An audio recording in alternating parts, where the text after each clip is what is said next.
al segundo encuentro de conversaciones en comunicación y cultura. Este es un ciclo que estamos organizando y que este es su segundo encuentro porque el primero fue el mes anterior con Eduardo Restrepo, y hoy vamos a conversar con María Graciela Rodríguez.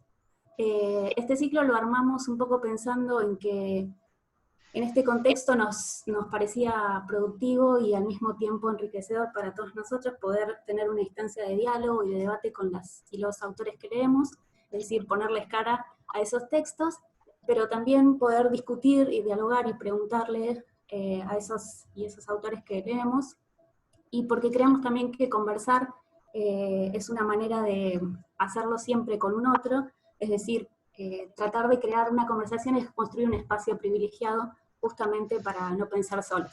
Y en este contexto, nada mejor que no estar pensando solos, ¿no? Solos y solas. Por eso armamos un poco este espacio, y porque también somos una universidad que está, que en cierto modo se puede pensar periférica, por el hecho de que no está en lo que se considera el centro del país, y que si la universidad nos llevó a dar clases y a tomar clases de manera virtual, bueno, creemos que la mejor manera de sobrellevar esta forma de estudiar y de hacer docencia era aprovechar la virtualidad a través de entrar en diálogo con personas que de manera presencial nos hubiese costado muchísimo por cuestiones económicas, pero también de tiempo y de logística, ¿no?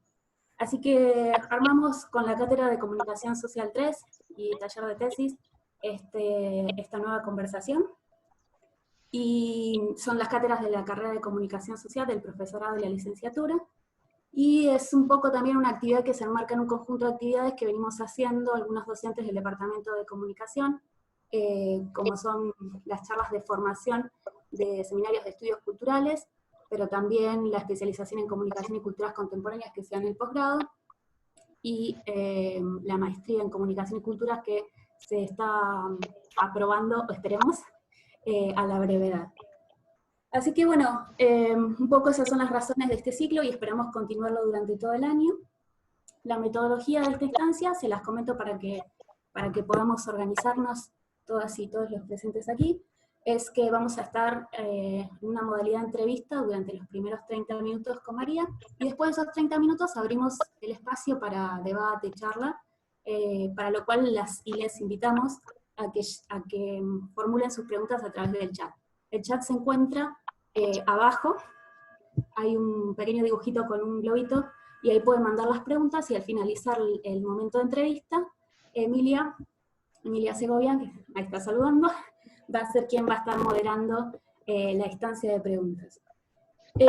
Quiero agradecerles también a, obviamente, Julio Monasterio, Marcelo Loaiza, que junto con Emilia estuvimos trabajando en la concreción de este ciclo, y obviamente a María Graciela Rodríguez, que súper predispuesta para encontrarnos hoy, y con quien también estuvimos trabajando esta semana para poder concretarlo.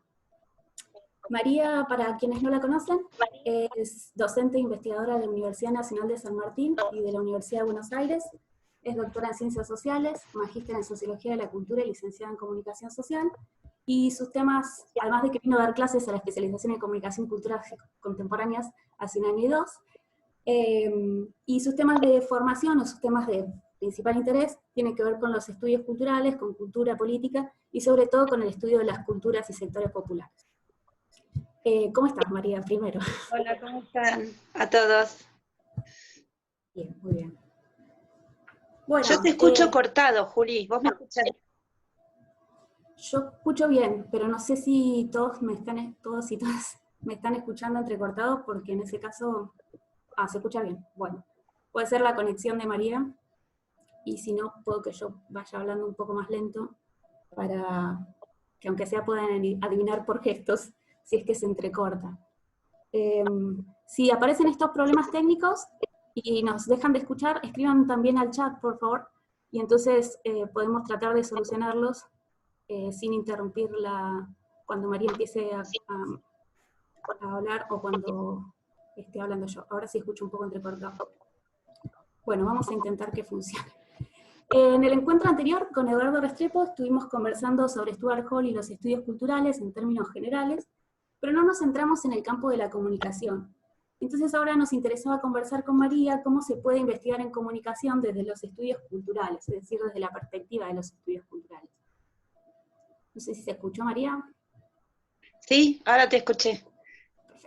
Bueno, sí, yo pensé, como estuve participando de la charla anterior con Eduardo Restrepo, pensé en hacer como una continuidad con él, eh, pero con un cierto objetivo que es muy pertinente a la comunicación, y es esto de alguna manera, desnaturalizar una asociación que hay entre estudios culturales y medios de comunicación, ¿no? Que parece como que nacieron juntos y que entonces cuando decimos que estudiamos comunicación, asumimos que lo hacemos de los estudios culturales y no es así.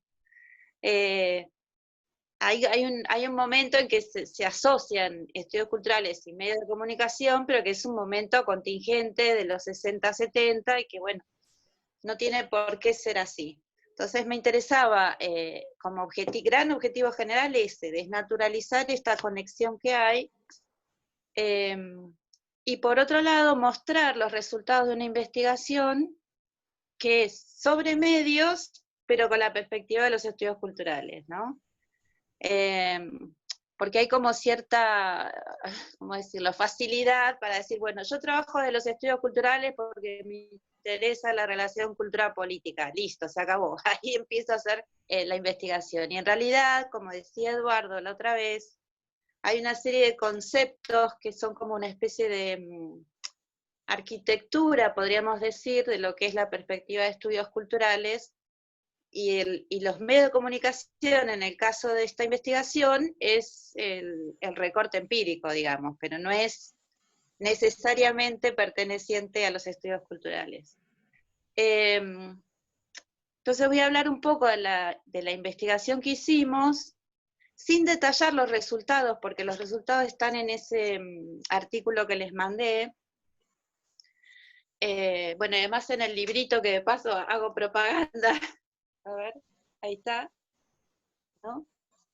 Acá están las investigaciones parciales, pero bueno, el marco o el encuadre tiene que ver con, tengo unos apuntecitos acá que me hice para no olvidarme, con algunas cuestiones básicas que fundamentan el trabajo de investigación que venimos haciendo desde el año 2003, y que tiene que ver con una perspectiva de estudios culturales que también fuimos de algún modo ajustando, sofisticando y trabajando, ¿no? Y es verdad que nuestro interés general es la relación de la cultura con el poder, y desde ahí, desde esa relación cultura-poder, nos interesa ver cómo se construye, cómo se reproduce, cómo se puede disputar el sentido común de la sociedad, que hace a lo político y hace a la democracia, ¿no? Y que ahora tenemos millones de ejemplos que están pululando por ahí con este tema de la pandemia y la cuarentena. Entonces, trabajamos la investigación partiendo de un momento muy empírico, si se quiere. Yo lo llamaría más un proceso inductivista, es decir, partir de los datos, después hacer una interpretación y después recién dialogar con la teoría, o sea, al revés de como se hace habitualmente desde algunos círculos intelectuales, ¿no? Que se baja la teoría y se encuentra un ejemplo que da cuenta de la teoría. Nosotros vamos al revés. Es como un camino analítico, datos, interpretación, teoría.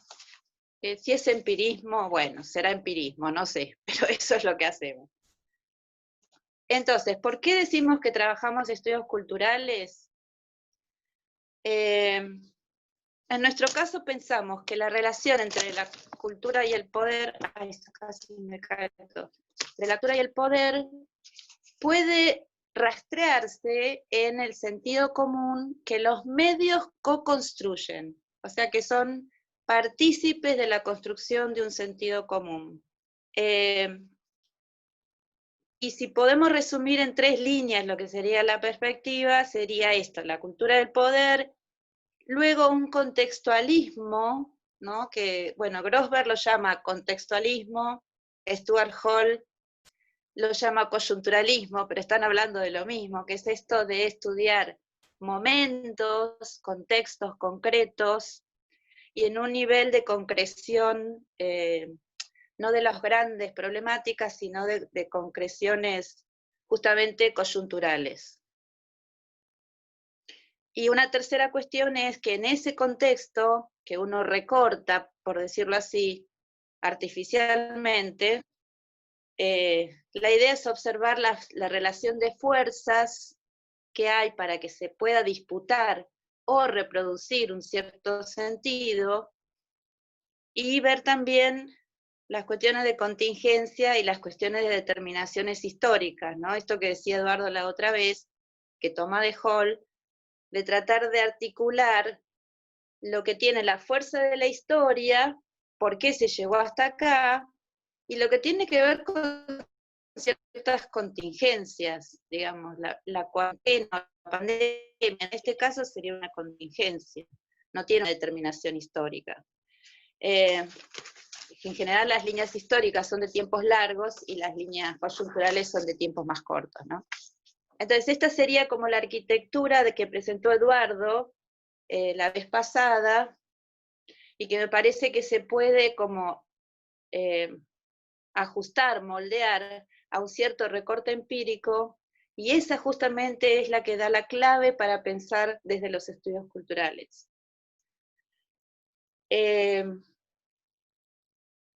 Y después viene una segunda, digamos, un segundo nivel o dimensión que tiene que ver con el cómo. ¿Cómo hacemos para contestar la pregunta de investigación? Porque la pregunta de investigación viene primero, ¿no? ¿Qué queremos averiguar? A partir de ahí nos imaginamos o diseñamos una serie de herramientas metodológicas para contestar la pregunta. La pregunta que nosotros nos hicimos todo este tiempo, porque yo ahora ya dejé la dirección del proyecto, y se lo pasé a Cecilia Vázquez y a Lucrecia Gringaus, pero en ese momento la pregunta que nos hacíamos era por la relación entre la desigualdad y la diferencia. Desigualdad en términos sociales, económicos, de incorporación al sistema productivo, y diferencia en términos más culturales, ¿no? De sesgos de género, de incidencia geográfica, de etnia, etc. Y esta nos parece una pregunta central en un continente que tiene la mayor desigualdad del mundo, ¿no? No los niveles de pobreza, pero sí los niveles de desigualdad. Entonces, trabajamos esta pregunta. En Argentina sería traducible a que también en Argentina registran una modalidad particular que tiene que ver con el cabecita negra, ¿no? Porque saben que en la Argentina no hay negros. Tiene que ver con las migraciones internas, tiene que ver con diferencias geográficas. Como decía Juli, ¿no? Universidades del centro, universidades de la periferia. Esto nos atraviesa, esto es una determinación histórica, por ejemplo. El centro, la relación centro-periferia. Entonces nos planteamos a partir de acá, para responder esta pregunta, una primera cuestión fue tener un mirar antropológico. Este mirar antropológico tiene que ver más que nada con pensar que siempre digamos, el hombre blanco heterosexual fue el centro de la dominación cultural, y el resto somos los otros. Y estos otros fueron variando a lo largo del tiempo, pero siempre tiene que haber un otro, o sea, el otro es necesario para construir la mismidad, pero no es siempre el mismo. Ese otro va cambiando con el tiempo, y con la situación geográfica, obviamente, ¿no? Entonces, este mirar antropológico tiene que ver con la pregunta de cómo se representa al otro en los medios, quién es ese otro cada momento, qué se le dice a ese otro, ¿no? Y sobre todo, una pregunta fundamental es, ¿quién habla de ese otro? ¿Quién es el que habla de ese otro? Entonces, para resolver esta pregunta, y aquí viene otro de los principios de los estudios culturales, que es la transdisciplinariedad, construimos una matriz de análisis totalmente ad hoc, es decir, la armamos a partir de la pregunta. E incluso la fuimos como ajustando, modificando, ¿no? A medida que aparecían otras preguntas. Esta matriz tiene como 3 dimensiones. Una dimensión formal, que es mirar el corpus de medios desde en qué sección aparecen las noticias, si aparecen en el centro con fotografía, sin fotografía, etc. La parte formal de un análisis de medios. Otra segunda dimensión, que es la dimensión de los contenidos. ¿Qué se dice? ¿Qué figuras aparecen? ¿Qué temáticas aparecen? Etcétera. Y una tercera dimensión, que es la que más me interesa, que es la dimensión del campo de interlocución, que es esto que decíamos antes. ¿Quién habla para quién sobre qué cosa? Bueno, esa matriz nos permitió hacer un análisis comparativo horizontal, otro vertical, etcétera, que no les voy a contar porque es muy engorroso, y además porque fue cambiando la matriz misma, y entonces ya no es la misma que teníamos. Pero bueno, una vez que nos abocamos de lleno a relevar los datos que aparecían en esa matriz y que tenían que ver con la diferencia y la desigualdad, nos dimos cuenta que empezamos a usar herramientas, por ejemplo, de la semiótica, ¿no? Pero no investigamos sobre, digamos, no hacíamos un análisis semiótico, sino que usábamos herramientas de la semiótica para ver, por ejemplo, una cosa que parece muy tonta, pero que nos sirvió mucho para entender esta representación mediática, que eran los deícticos. ¿Se acuerdan lo que eran los deícticos? Cuando estudiábamos semiótica, esa marca en la lengua que dice dónde estoy y quién soy, ¿no? Por ejemplo, acá estoy. Ese acá está diciendo Buenos Aires. Yo estoy en Buenos Aires. Bueno, eso en los medios de comunicación aparece todo el tiempo. Hay ejemplos, por ejemplo, de medios nacionales, estoy hablando, medios nacionales, que dicen, no sé, fuimos a la villa tal que está acá a 20 cuadras. Ese acá está marcando un enunciador porteño céntrico, que es un poco el eje histórico de la desigualdad y la diferencia en Argentina, ¿no? Entonces, lo que quiero decir es, usamos una herramienta de la semiótica, pero no para hacer un análisis puramente semiótico, no nos quedamos ahí. Usamos herramientas de la teoría del periodismo también, y tomamos el concepto de campo de interlocución que trabaja Rita Segato, ¿no? Que es esto de quién habla, en qué momento, quién está legitimado para hablar, quién puede hablar y quién no puede, quién tiene la voz, etc. Ese concepto de campo de interlocución lo desarmamos, María, ¿no? María. En variables que nos sirvieran para poder observar. Sí. Eso último que dijiste se entrecortó. Si querés volver, digamos, a repetir lo último que... El tercero, el del campo. Exacto. Bien.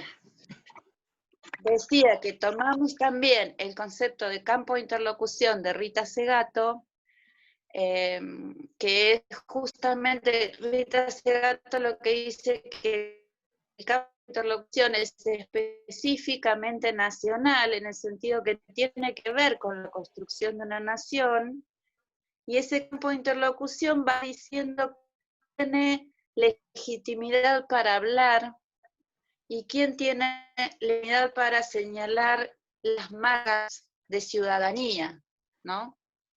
Entonces, ese concepto de campo de interlocución, que es más teórico, lo desarmamos con variables más chiquitas, más concretas, diría Gramsci, para ver en el corpus de medios cómo aparecían esos otros, quién hablaba de esos otros, quién podía hablar y quién no podía hablar.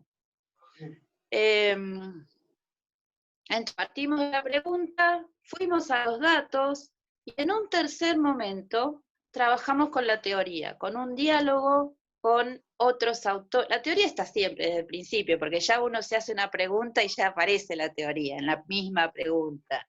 Pero digo, dialogamos después de tener los datos con ciertas líneas teóricas, que esto es un poco lo que dice Hall. Por supuesto no nos queremos comparar con Hall, porque Hall era un genio y nosotros apenas podíamos hacer diálogos pequeñitos, pero bueno, lo intentamos igual. Forcejear con la teoría, es decir, cómo la teoría a veces necesita como ser tensionada, ¿no? De acuerdo a los datos, de acuerdo a la empiria.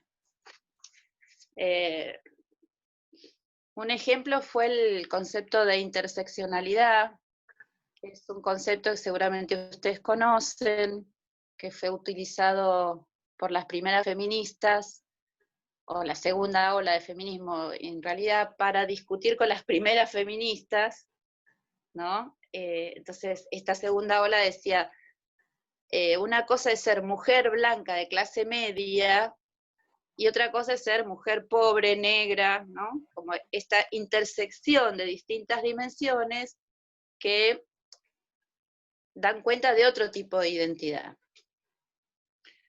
Y después vino Lugones, una feminista que lo que decía era que esta categoría de interseccionalidad está buena, porque es una categoría crítica, pero luego hay que poder desarmarla y ver cómo interviene la etnicidad, cómo interviene la clase, ¿no?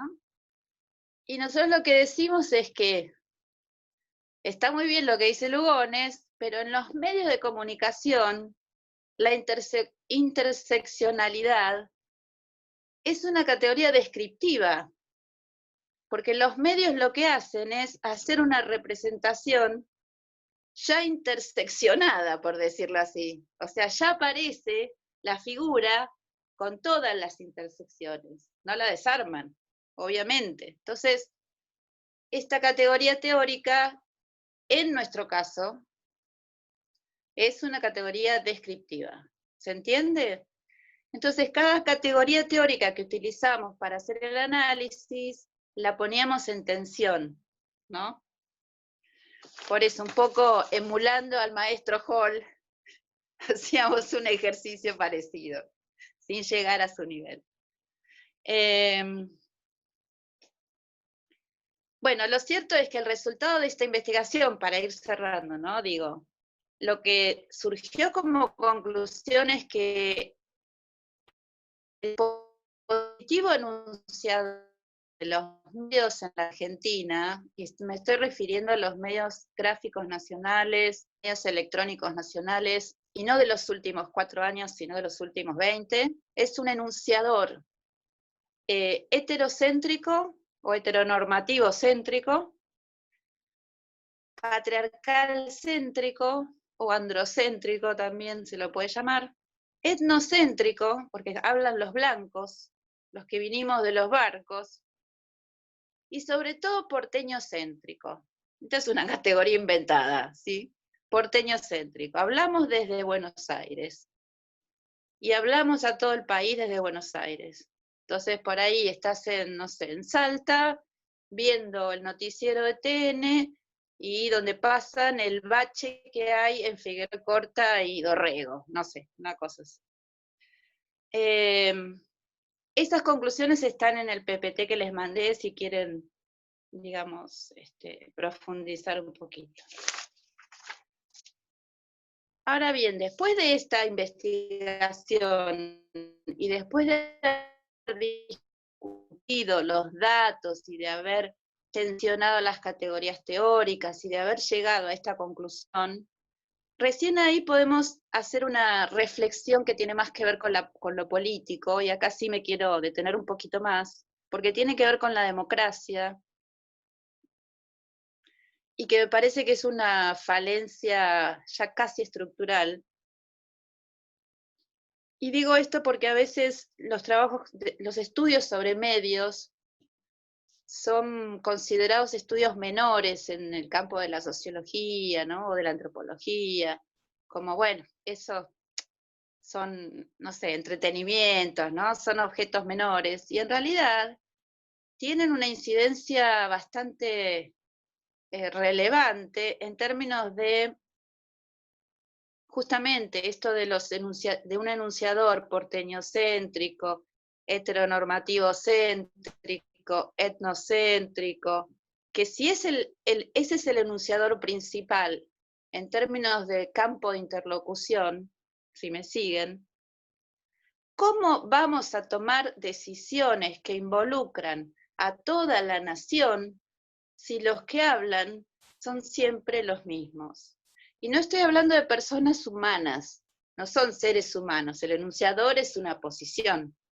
Puede ser un enunciador heteronormativo o patriarcal y ser una mujer, digamos, no tiene nada que ver. El único que fue cambiando un poquitito, pero que la verdad es que todavía no está del todo modificado, pero sí que hubo cambios, es el heteronormativo, ¿no? Porque ahí hay una cosa que tiene que ver con lo políticamente correcto y los medios se están corriendo de ahí. Pero sin embargo todavía tenemos, ¿no? Esta cosa de patriarcado, etc.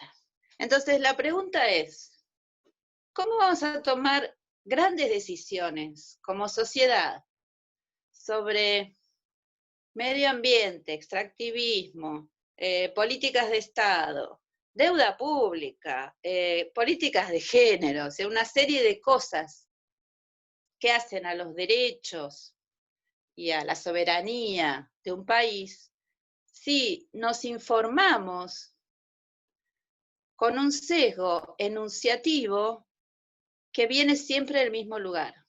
¿Se entiende? O sea, hay pocas voces.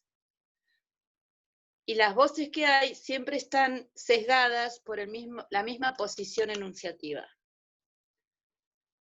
Y acá, obviamente, trabajamos mucho con Aníbal Faure, porque fue Aníbal el que lo propuso, digamos, toda esta cuestión en los años finales de los 80, cuando fue profesor mío. Tuve la suerte de que fuera profesor mío. Y también tomamos el caso de Nick Couldry, que él tiene una teoría de las voces crítica. Él dice que por más que haya muchas voces en el espacio público hablando, ¿no? Parecería como celebrando el multiculturalismo, si esas voces no son escuchadas, y escuchadas por el Estado, escuchadas en términos de derechos, ¿no? Institucionalmente me refiero, si esas voces no son escuchadas, se transforma en una especie de gran circo, digamos, mediático, que no avanza en la promulgación de derechos efectivos. Es decir, escuchar al otro significa darle entidad, ¿no? La existencia del otro tiene tanta entidad como tiene la mía, ¿no? Eso es lo que dice Coutley. Entonces, esto es lo que tiene que cambiar.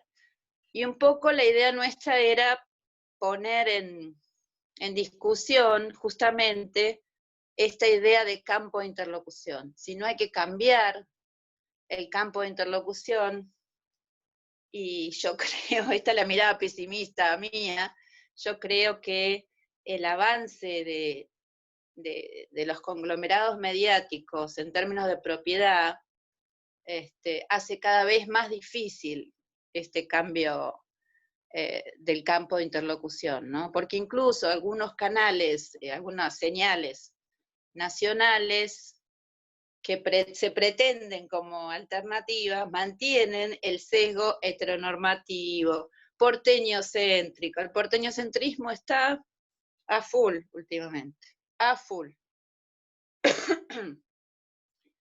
Bueno, nada, hasta ahí más o menos, si les pareció más o menos interesante y si no escucho preguntas. Sí, esto en relación a esto último que comentabas, nosotros habíamos estado pensando al respecto, si en esta situación de pandemia y a través de cómo se están comunicando e informando las últimas novedades, si crees que se dan continuidades o de alguna manera se refuerza ese porteñocentrismo en la forma en que se está difundiendo lo que está sucediendo en este momento en el país. Sí, yo creo que esta salida de los runners, ¿no?, que hubo en Capital Federal hace poco, que parece que inundó todas las pantallas de todo el país. Yo no sé cómo fue porque estoy acá. Yo soy porteña y me asumo como porteña y con todo el vicio de la porteñidad. Nacida y criada en Buenos Aires, a veces tengo que pensar 2 veces lo que digo. Bueno, ustedes Digo ya la me segunda pregunta. La segunda pregunta era también en relación a cómo se hace para pensar el porteñocentrismo desde tu lugar, siempre que los estudios culturales están pensando en esto de estar situado desde donde uno habla. Bueno, ¿cuál es el ejercicio metodológico para poder pensar el porteñocentrismo desde allá? Bueno, la segunda es más fácil, pero la segunda tiene que ver con este mirar antropológico, que no es solamente una postura, digamos, metodológica, sino que también es una postura autorreflexiva, digo, uno tiene que desfamiliarizar, ¿no?, todos los años vividos acá, digamos, no es fácil. Por eso hay que tener una mirada de extrañamiento. Uno lee los medios, ve la televisión, cuando estás investigando, digo, ¿no? Los videos, y tenés que extrañarte, ¿no? Es como te decía antes, y fuimos a la Villa Viseria que queda acá a 20 cuadras, y vos decís, ¿qué es acá? Esa pregunta, ya solamente esa pregunta, te hace como extrañarte. ¿Qué es acá? ¿Acá dónde? Todo el mundo sabe dónde queda el Teatro Colón, qué sé yo, ¿entendés? Entonces, es difícil, pero es como un cambio de actitud que empieza como una autorreflexión. ¿Desde dónde estoy hablando yo? Yo no puedo asumir el acá de los medios. ¿Se entiende lo que digo? Si yo asumo el acá de los medios, estoy fallando. Ese acá es un dato. Es un dato que tengo que registrar como dato. ¿Se entendió? Entonces, lo de la pandemia y esto de los runners que salieron a correr, a mí me ponía loca en el sentido de... Yo vivo acá muy cerca del Parque Saavedra, acá, ¿ves? Acá, muy cerca del Parque Saavedra, que es un lugar donde salieron muchos a correr, entonces lo veía como muy cercano. Y yo decía, esto está llegando a todo el país. En Tierra del Fuego, ¿qué es para un fueguino ver a gente corriendo en el Parque Saavedra en Musculosa? Por ejemplo, digo, ¿no? Solamente por dar un ejemplo. ¿Cómo será? ¿No? Percibir todos los días noticias que hablan de gente corriendo en Parque Saavedra que no sabemos dónde es. No sé si se entiende. Me parece que ahí podríamos hacer un vínculo con, como hablábamos el otro día, con la economía política de la comunicación y con la concentración de la propiedad de los medios, que yo no me animo a dar, porque no soy del palo, pero que sí tiene que ver con esto de no estar distribuida las fuentes de información de otro modo. Bien, y hoy al comienzo decías cómo la mirada antropológica había contribuido a poder problematizar la cuestión de la representación de los sectores subalternos o los otros en los medios. ¿Podría profundizar un poco más cómo se fue dando ese aporte de la antropología y las recuperaciones que se dieron al campo de la comunicación? Mira, el diálogo de la comunicación con la antropología es muy reciente y siempre tenemos que sacar pasaportes, ¿no?, para hablar en el campo de la antropología. Si venimos de los medios y queremos hablar en el campo antropológico tenemos que sacar pasaporte primero, nos tienen que dar un visado. ¿Se me está escuchando así, no? Y al revés, cuando un antropólogo habla de los medios en el campo de la antropología, la miran mal, ¿no? Como, parecería que hay como, ahora está la cosa un poquito más, más fácil, más cómoda, pero hubo un momento que había mucha resistencia. Para mí hay como una sensación de, como de estar en el medio de un lugar incómodo, en el sentido de que los que estudian medios, y hacen estudios semióticos o economía política de la comunicación, tienen un campo bien prolijito, armado, ¿no? Alambrado, ok. Los que hacen entonces dicen, sí, los medios manipulan las conciencias, ¿no? Y todo lo que dicen los medios, los receptores estúpidos y pasivos lo reciben y lo repiten. Por otro lado, muchos antropólogos, no digo todos, pero muchos antropólogos hacen etnografías para ver cómo manejan universos simbólicos propios, comunitarios, ¿no? Y los medios no tienen nada que ver, ¿no? Entonces tienen como una cosa autónoma, sentidos que son autónomos. Y nosotros lo que queremos hacer es justamente esta relación, ni una cosa ni la otra. Los medios no son omnipotentes, no te meten las ideas así en la cabeza y que vos sos un tarado que las recibís, pero tampoco hay autonomía en los universos comunitarios, por decirlo así, o los sentidos comunitarios. Me parece que hay una interrelación y que es muy difícil poder ver justamente dónde están esas articulaciones chiquitas, ¿no? Que hacen el sentido común justamente. Es muy difícil, pero hay que intentarlo.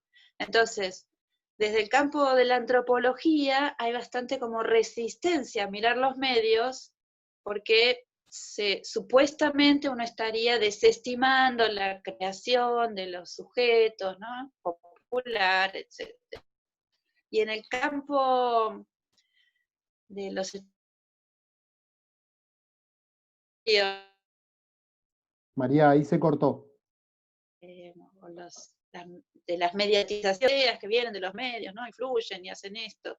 Y es difícil. Por eso digo, necesitas visado para ir de un lugar al otro, te tienen que dar un pasaporte y tenés que andar, no sé, yo voy a los congresos de comunicación y me dicen que soy muy, muy antropóloga, y voy a los congresos de antropología y me dicen que soy muy comunicóloga, y yo digo, yes, sí, tal cual. Bueno, les abrimos acá el chat, ya estaba abierto, así que cuando quieran manden preguntas, comentarios o sugerencias para dialogar con María. Y quien va a moderar esta instancia de diálogo es Emilia, que le pasó el micrófono para que pueda compartir las preguntas del chat. Bien, gracias Juli. Bueno, hola a todos, no me había podido presentar. Para comenzar esta instancia de preguntas, de dudas, de comentarios, me gustaría, María Graciela, que profundicemos en la reflexión más política que planteaste y que en la investigación se basa un poco en estas muchas voces que se van celebrando y en este aparente multiculturalismo, ¿no? Entonces, preguntarte específicamente qué diferencias existen entre una visibilidad mediática y un reconocimiento social de estos grupos subalternos. Bien, esa es una pregunta clave, ¿no? Porque a veces también, ya que estamos en nadie nos escucha, ¿no? Estoy criticando a demasiada gente, me parece. Pero hay cierta corriente de la sociología política que celebra la visibilización mediática de grupos subalternos, ¿no? Sobre todo con lo que pasó con las marchas del orgullo, ¿no? Entonces lo ven como, bueno, las marchas del orgullo llevaron directamente a la ley de matrimonio igualitario y la ley de identidad de género, etc. Entonces nosotros lo que hacemos también es diferenciar, por un lado, lo que sería un régimen de visualidad mediático, que es esto que decíamos antes, el enunciador androcéntrico, porteñocéntrico, etnocéntrico, sigue estando en las marchas del orgullo. Es más, hay una de las investigaciones que está en el libro de Sebastián Cetani, que contaba que en las marchas, hizo una etnografía en las marchas, ¿no? Y entonces la Plaza de Mayo se cerraba y ¿cómo se llaman? Bueno, se cerraba, no me sale ahora el nombre, con vallas, y acaban para que entraran los manifestantes o la gente que quería entrar. En esa puerta se plantaban los medios de comunicación, con una cámara y un micrófono. Y cada vez que entraba algún manifestante montado, es decir, para desfilar desde la disidencia, por supuesto le enfocaban las partes, el culo, las tetas, digamos, ¿no? Y le hacían preguntas muy, no sé cómo decirlo, horribles, ¿no? Muy agraviantes también. O sea que el régimen de visualidad mediático se mantiene, o cambia un poquito, pero tiene como una cosa bastante fuerte, con mucha fortaleza, le cuesta mucho cambiar. Y otra cosa es la visibilidad política, porque esa gente consiguió la ley de matrimonio igualitario, está bien, en un contexto de apertura política, pero finalmente lo consiguieron. Entonces digo, una cosa es la visibilidad mediática, ¿no? Que es medio como una especie de celebración de la diferencia, ¿no? Acrítica, podríamos decir, y entonces decimos, ay, qué multiculturales que somos, ¿viste? Ay, sí. Y otra cosa es tener derechos, poder acceder a tener derechos. Eso es muy distinto. Claro. ¿No? Y teniendo en cuenta que acá en el público hay fundamentalmente estudiantes de comunicación social de la licenciatura y el profesorado, me parece importante retomar una pregunta que realiza Alan en el chat y dice, ¿podrías profundizar en las características que posee la inclusión políticamente correcta de algún otro? ¿Y en qué medida es progresivo o regresiva esa inclusión? ¿Y cuáles son los elementos que la diferencian? Supongo que Alan se refiere a la inclusión políticamente correcta en los medios, ¿no? Sí. Sí. Bien. Lo que estuvimos viendo es que especialmente después de la ley de identidad de género, por más que este dispositivo audiovisual androcéntrico seguía como teniendo algunas, bueno, sigue habiendo, Babi Checopar el otro día, no hace mucho también se mandó una, entonces sigue habiendo como una cierta mirada patriarcal y androcéntrica, pero eran como censurados por voces progresistas, políticas,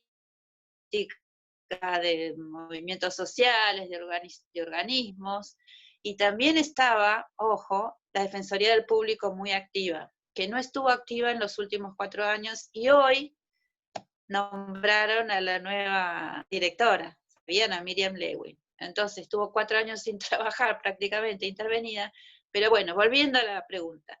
Entonces, en aquel momento aparecían voces que de algún modo levantaban el dedito y decían, eso está mal, no lo vuelvas a hacer, ¿no? Entonces, muchos periodistas dieron un paso atrás y por lo menos dejaron, la Marcha del Orgullo nunca más se visibilizó en los medios, por ejemplo, no se mostró, no hubo cobertura. ¿Se entiende? Entonces, vos decís, es una inclusión progresista, democrática, de apoyo al movimiento. Bueno, quizás no, pero por lo menos, porque lo que tiene el régimen de visualidad mediática es que es tramposo, en el sentido de la pregunta, ¿no? Celebramos la diversidad, pero en cuanto entras a la plaza te pregunto, ¿cuántos novios tenés vos? ¿Te gusta la fiestita? Y yo qué sé, ¿no? ¿Entendés? O celebramos la diversidad étnica, pero cada vez que hay una marcha de pueblos originarios, los mostramos como, mira qué rica la comida que hacen, qué coloridas son las polleras. como si fueran, no sé, nativos de las Islas Trobriand, más o menos, ¿entendés?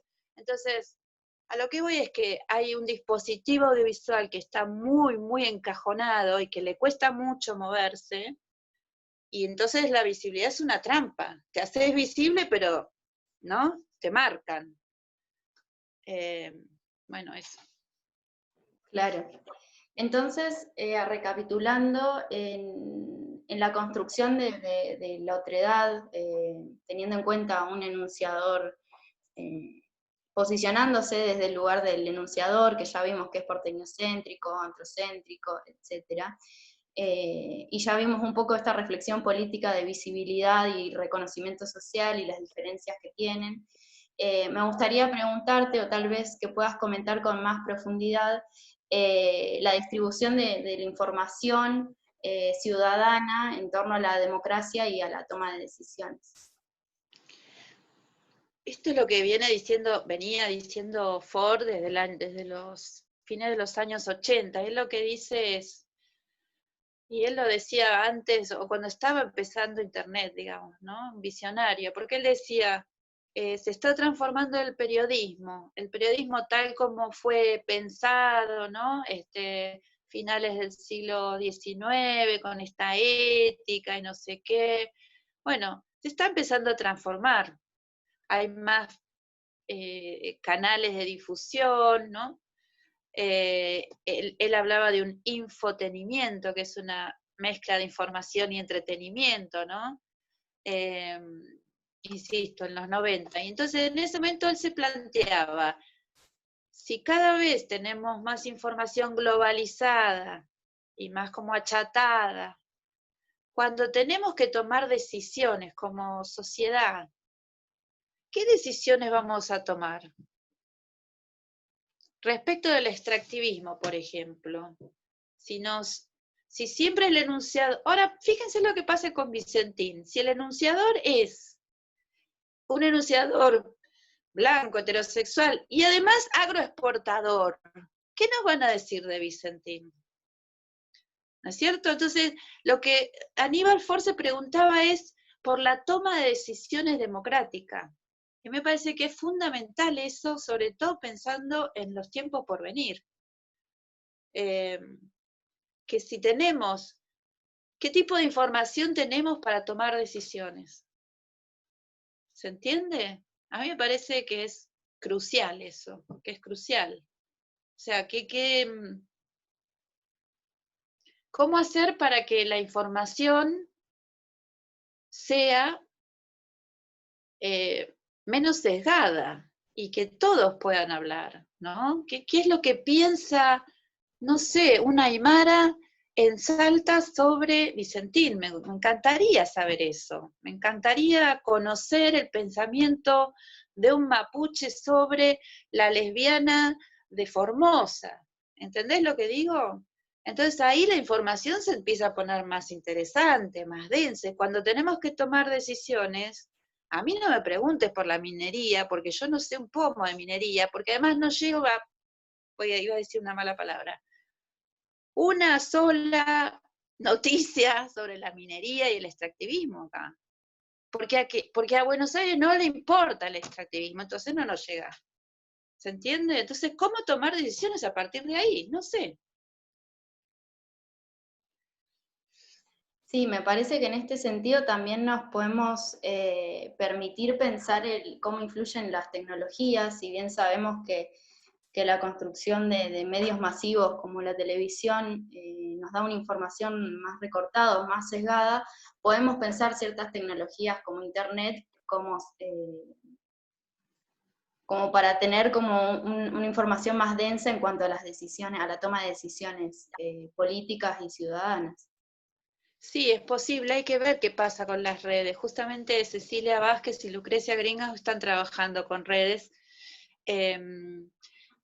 Mi hipótesis, mi conjetura, más que mi hipótesis, y lo digo desde la ignorancia, porque no he hecho ese tipo de investigación, es que en algún punto van a replicar este enunciador, que está muy arraigado en el sentido común.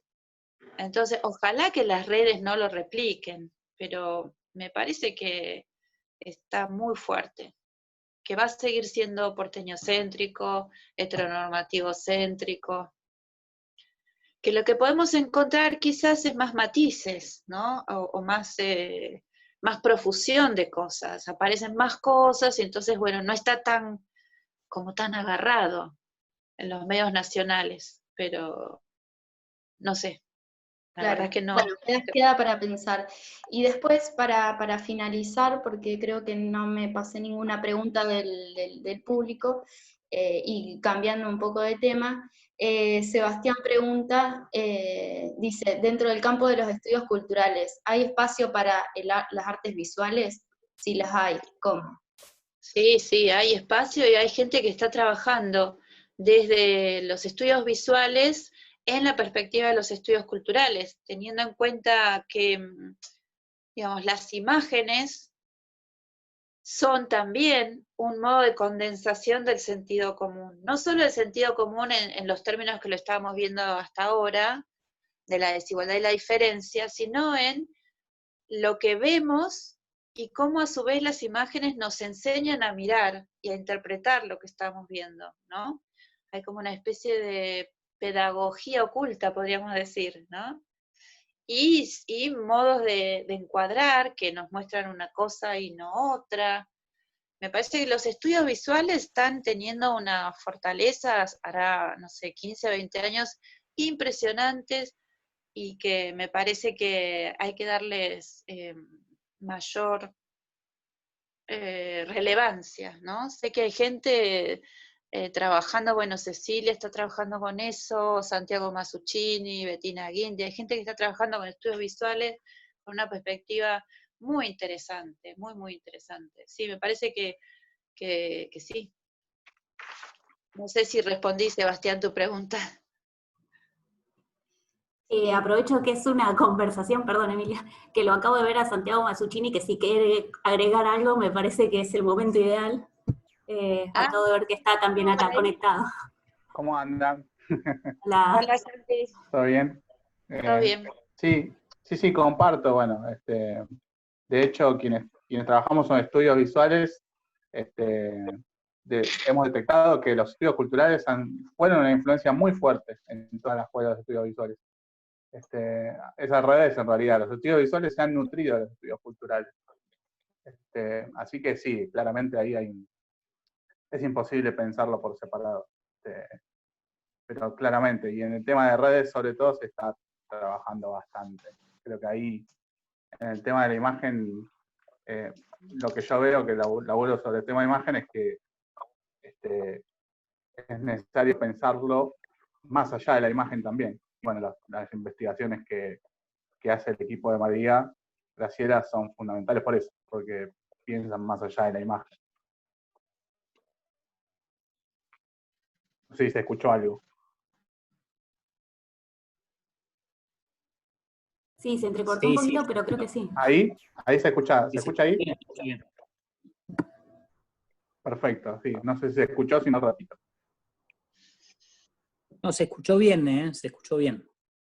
Ah, perfecto. No, resaltaba eso, digo, una de las cosas que en general cuando se estudian sobre imagen a veces aparece el iconocentrismo, ¿no? Es decir, una especie de obsesión por la imagen, y bueno, los trabajos cuando aparecen trabajos como los del equipo de María Graciela, te ayudan a pensar la totalidad también, ¿no? Aunque sea una palabra medio grandilocuente, pero...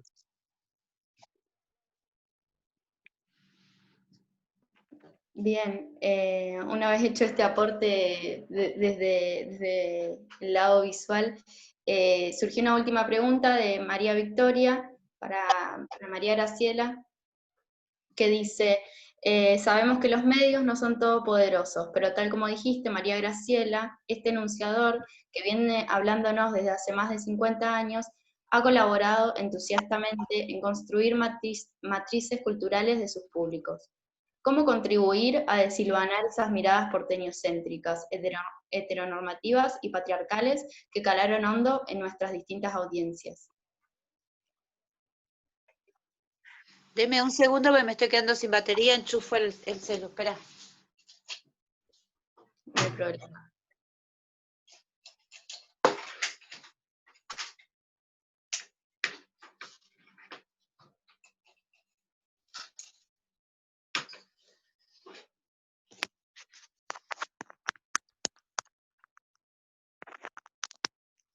está. Si no, me iba a quedar hablando sola.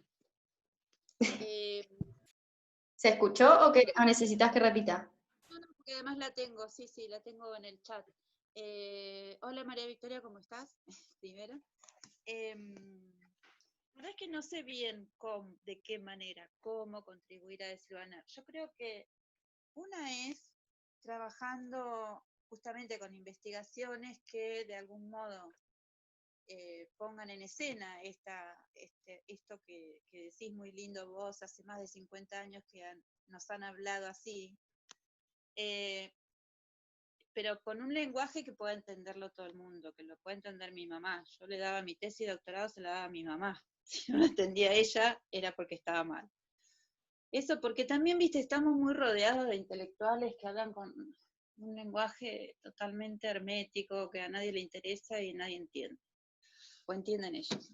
Eso por un lado. Por el otro lado, usar la defensoría del público. Yo siempre le doy mucha importancia a esas instituciones que son poquitas y que la democracia con mucha dificultad fue armando. Hay que usar la defensoría del público. Yo cada vez que veo una nota o una cobertura que tiene algún sesgo discriminatorio, como lo llaman ellos, yo mando un mail. Y la verdad que trabajaban, estos 4 años no, pero trabajaban maravillosamente bien, y después lo subía a Facebook, o sea, como lo difundía. Ahora, después también el trabajo mismo de la Defensoría del Público, que hace estos talleres, ¿no?, para deconstruir cuestiones de género. Es un trabajo de hormiga y yo creo que siempre vamos a estar en el bando perdedor. Digo, hasta que no se promulgue una nueva ley de medios que democratice las voces, me parece que va a ser una tarea de hormiga. E incluso promulgar una ley de medios va a ser casi, no sé, titánico en este contexto. Pero bueno, hay que hacerlo, digamos. Si no, somos cómplices. María Graciela, otra pregunta de Jacqueline es sobre los creadores de contenido, y que sabemos que el tipo de discurso que generalmente se está construyendo, que es lo que hemos hablado a lo largo de la charla, ¿cómo se puede diversificar este discurso? ¿O somos la audiencia quienes deberíamos cambiar y buscar otros consumos que piensen por otros caminos? Y un poco lo que le decía María Victoria, ¿no? Me parece que hay algunos canales institucionales que podemos usar, que me parece que hay que usar, inclusive hasta exagerar, ¿no?, con este uso,